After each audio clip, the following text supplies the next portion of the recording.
Bismillahirrahmanirrahim. Assalamualaikum warahmatullahi wabarakatuh. Alhamdulillahirrahmanirrahim. Wassalatu wassalamu ala asrafil anbiya wal mursalin wa ala alihi washabihi ajmain, amma ba'du. Pertama-tama yang terhormat kepada Adi Hanif dan Ida selaku pengasuh pondok program Al-Quran La Raiba Hanfida. Yang kedua yang terhormat kepada guru-guru MTSM Al-Quran La Raiba Hanfida. Dan yang ketiga yang terhormat kepada kedua orang tua saya, dan tidak lupa pula kepada teman-teman saya banggakan.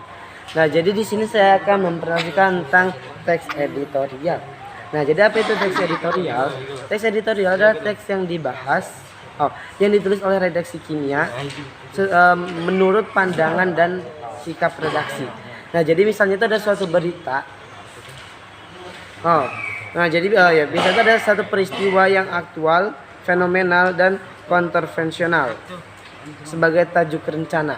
Nah, jadi misalnya ada sebuah berita, sebuah peristiwa yang sangat hangat.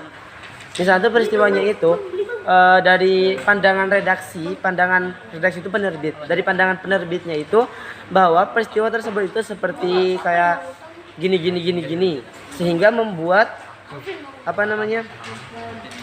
membuat daya tariknya tersendiri terhadap pembaca. Nah, kemudian fungsi dari teks editorial ini untuk menanggapi isu yang beredar, untuk memberi saran, melatih pembaca berpikir kritis. Contohnya itu seperti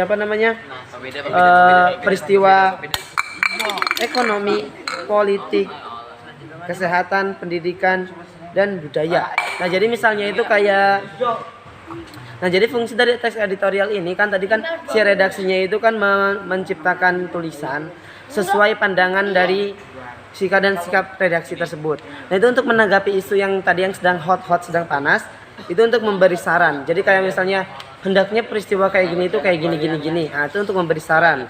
Nah, kemudian untuk melatih pembaca berpikir kritis. Nah, jadi kan ketika seorang pembaca itu membaca redaksi tersebut, maka dia itu akan berpikir lebih kritis. Oh ya, sebaiknya seperti ini. Nah, kemudian contohnya itu seperti tadi peristiwa ekonomi, misalnya keekonomian di mana, atau misalnya budaya di negeri timur itu sedang panas-panasnya, itu sedang viral-viralnya dan lain-lain. Nah, kemudian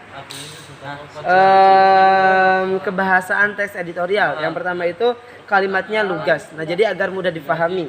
Kemudian yang kedua, menyatakan opini untuk meyakinkan. Nah, jadi dalam teks editorial itu harus ada opini. Jadi kayak menurut saya peristiwa ini kayak gini.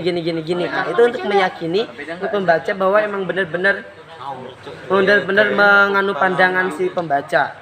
Nah, kemudian menggunakan sistematis dan logis. Kata yang sistematis dan logis. Nah, jadi misalnya kayak kan tidak lucu kalau ada peristiwa alien, nah itu kan tidak logis. Maka peristiwanya harus sistematis dan logis. Mengandung isu yang hangat.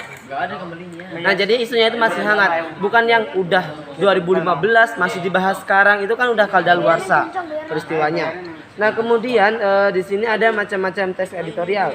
Yang pertama ada editorial